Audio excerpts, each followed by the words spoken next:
What up, guys? CP the Tool Addict. Woo! Well, it's about that time. I know we're into 2024, but I think it's about time for me to put up my top 10 tools for 2023. So you guys can kind of get a peek into what I've found over the year over this past year, what I really enjoy, and what I think is pretty much the best picks for me for 2023. So let's get into the video. Check it out.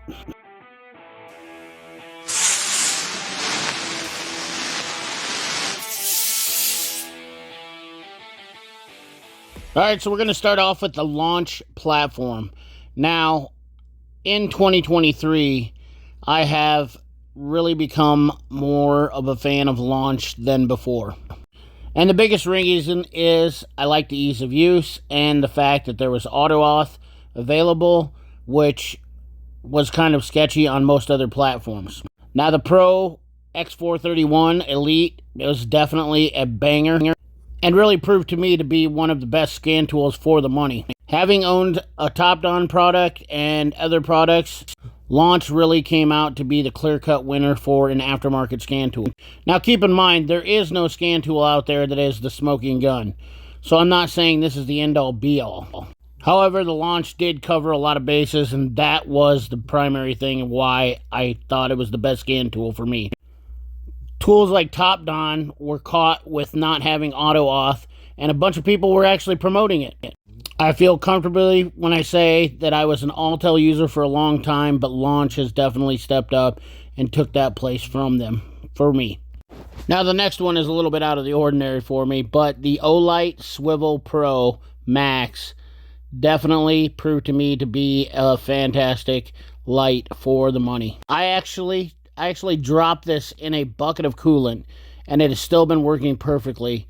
It was an accident, but this thing has been phenomenal, and I absolutely love it. It works great. The light lasts for a decent amount of time.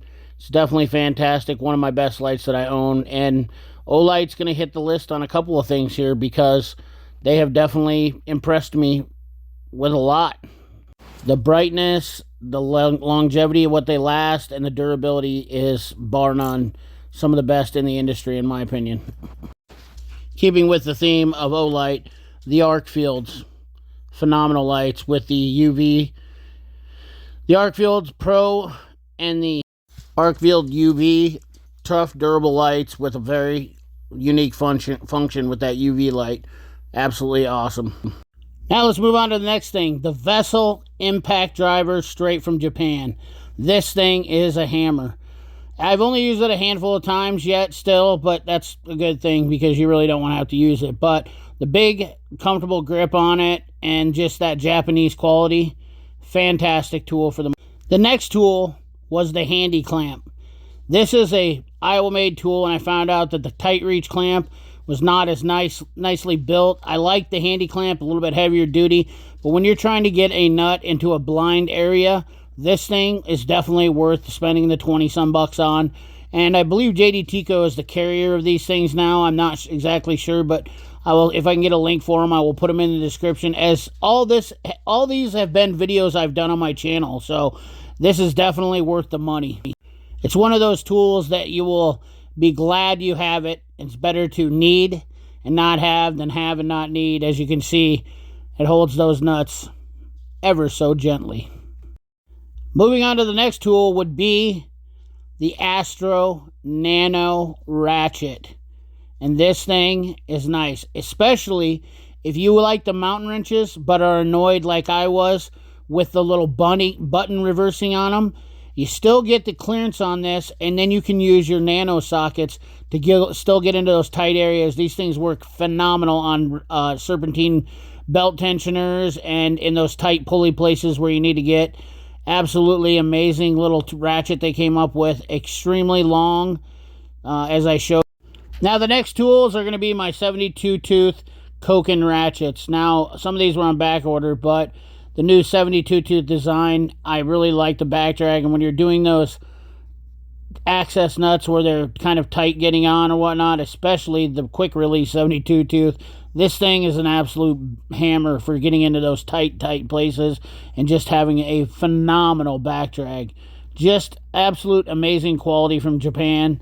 I do love the Koken ratchets. Not always the strongest stuff, in my opinion. I don't think you're going to actually get this. Not stuff that I would want to beat on. Use it properly and wisely, and it'll last you forever. Just phenomenal stuff. The next Koken thing that really I liked was the Koken nut grip sockets, swivel sockets that I got, and the Master extension set. These are my favorite ratchets and socketry combos that I got this year, that I absolutely am just in love with. Just impeccable quality. I love the knurling on the extensions. These are the Wobble Plus types extensions. They have those triple joint wobble swivels that are awesome. Just a great set to have. I did break one, unfortunately. Once again, I don't think Koken is really meant to be something that's overused, but it's still a good quality tool. As far as the knurling and the finishes, Koken really is outstanding in that aspect. So it's definitely a good pick. A little pricey on the Master extension set, but you know, once you have them, you're done buying them. Definitely worth the money. Definitely the 72 tooth ratchets. Can't beat those. Of course, you probably figured it out by now. We were definitely going to get to Lisle, and the pocket pry bars were definitely an exception. Now I am a little bit partial because I was involved with the process of designing these, but they have been an absolute smash hit, especially the little beast here. This little 7/8 shank pry bar is a hammer, and I have had zero complaints from a lot of people about it. Just an awesome tool for 12 bucks. Can't beat it. Moving right on to more Lisle sockets, socketry items. The new injector line sockets or flare nut sockets. These are the diesel ones. Definitely a nice one to have. I've heard some very good feedback from some people, but the ones that I really was excited about for, and it was really a value to everybody in the industry, is the chrome ones. These things are $600 and some from Snap-on, $400 and some from Koken, and they also give a very good quality. I have used these several times now, and they have been very well off and helped me a ton. I'm looking forward to seeing the SAE version of these come out. I know you guys know that them GM 916 brake lines are definitely going to be a handy thing for these, but these are a tool that are definitely worth having in your toolbox, and for the price of 125 bucks, can't beat it. Now the next thing is kind of a sleeper, but these spring-loaded clamps, absolutely phenomenal. I had the AST ones with the rubber band, and they were shot. These spring clamps last a little longer, and you don't have to worry about that rubber band slipping down. These Lisle fuel line disconnect sockets have been a godsend. The next thing, I know it might seem a little bit little to a lot of people, but this Q-Fun digital caliper, I love the large display. I feel like it's accurate. It feels like a quality tool. It's not like some of my older ones that I paid more money for, and definitely worth spending 30 bucks on. You won't regret it. The next thing we have is the Matco Rex Impact, 17 foot, 100 foot-pounds. I actually like going back to using my air now. I enjoy using my air with this Impact. Comfortable, reliable, good power, and it's relatively quiet. I have been thoroughly pleased with the overall performance of mine. Now, I have heard some people say they've had some issues, so that is concerning, but I haven't noticed anything on mine personally. So let me know in the comment box if you have a Rex and you feel like it hasn't had the power, but it's done everything more than my electric Impact without a question and without fail. Now the next thing is my Loki Thor. I love this little air pump. It seems to have a lot of power for the money. This is definitely an action-packed jump pack. You get your jump pack, and you get the interchangeable battery in this thing, plus the air pump. My Loki Thor jump packs, I have felt like are one of my overall outstanding jump packs now. Still love my JNC jump packs, but these Loki Thors really seem to do the job, the task when I ask them to. And especially since we've had some pretty crappy weather lately, I can't say anything bad about them. They have been awesome. Now the next thing is my DEP STC Boroscope. I've had a lot of different Boroscopes over the years. Bluetooth ones are absolutely the worst.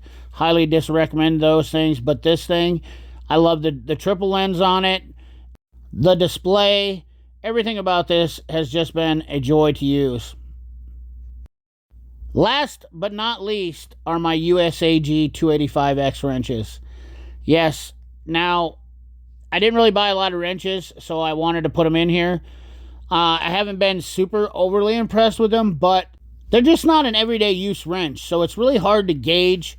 I like my Precision Torques because they have the 12 point on them, which is nice for just taking off fasteners, you know, quickly. However, the 6-point design of the USAGs and the rounded bolt technology removal is nice, and I'm glad I have them for those situations, and I'm really looking forward to where I get it to use it in a situation that they come out to shine. It's just one of those tools that I'm glad I have.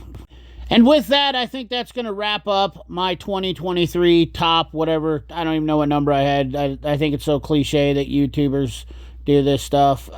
You know, it's just me rounding off the year, but hope you enjoyed it. Remember to like, comment, share, subscribe. Ring that bell. Remember, keep your hands dirty and your money clean. Thanks for watching.